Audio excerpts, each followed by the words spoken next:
Kat here, and I want to do a review of my favorite book in March since I'm here and it's my day off, and that is Monster Variations by Daniel Kraus.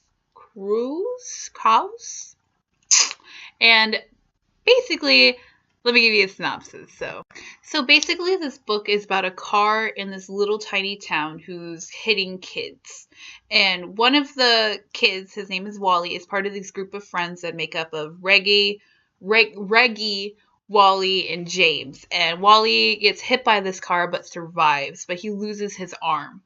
And so the book kind of follows like them trying to figure out who's driving this car and killing kids, because they have another death in the town. It's this little boy who just gets hit by this truck and gets run over, like smashed over.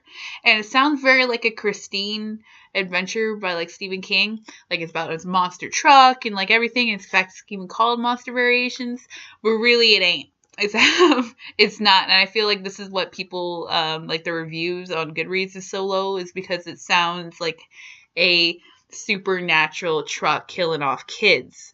But it's actually just about like three kids realizing that they're kind of outgrown each other, that their differences are too extreme. James is from a very controlling family that doesn't want him to hang out with Reggie, because Reggie is from a single household that his mom is never home because she's trying to support him by waitressing. And then Willie is dealing with his parents being very, very overprotective of him. Like he can't go anywhere because he has one arm. His mom's going a little crazy. His dad is just a husk of a man who drinks himself almost to death every night. And it's just about these kids realizing that they can't really stay with each other anymore.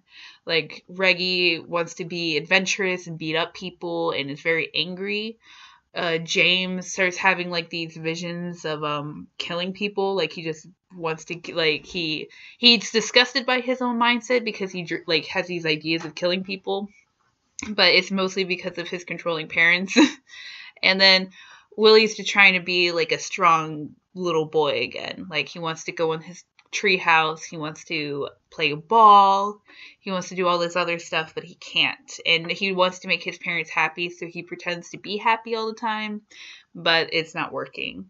So that's really what the book is about, and it does it really well for a book that's so short. It's like 264 pages or something, and it does it really, really well. Like it does that dark aspect, but really you're just on this little kid adventure like Goonies, even though what I've just described to you is like very, very dark stuff.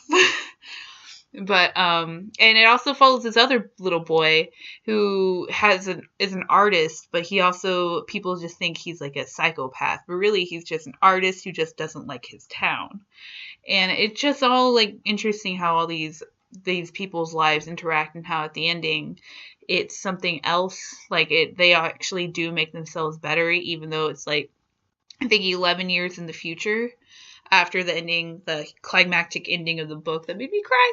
But yeah, and it's like how they really did help out each other. And I thought it was really, really interesting and cool, and it's not about a killer truck. It ain't about a killer truck. It's not Christine with middle schoolers. But for a middle school book, by the way, this book is dark. I would say it's more of like geared towards teenagers, even though it is middle school kids. I mean, at middle school, I probably would have devoured it and been like, oh my gosh, this book is so good.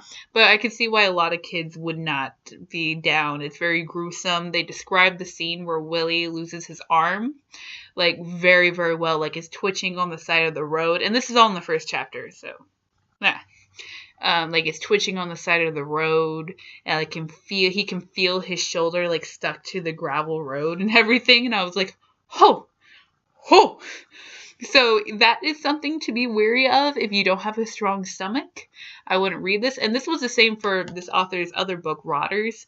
Like he describes, he was on the first chapter of that book. He's on the street and he like dreams about his mom dying, and she's obese, and he talks about like her fat rolls like going like caving in and everything. This author is very gruesome, so I would recommend you have a strong stomach when reading this. But yeah, it was my favorite book of March. I gave it 5 stars, and I highly recommend it to anybody who's interested. So yeah, it's pretty cheap too. So, yeah, read it.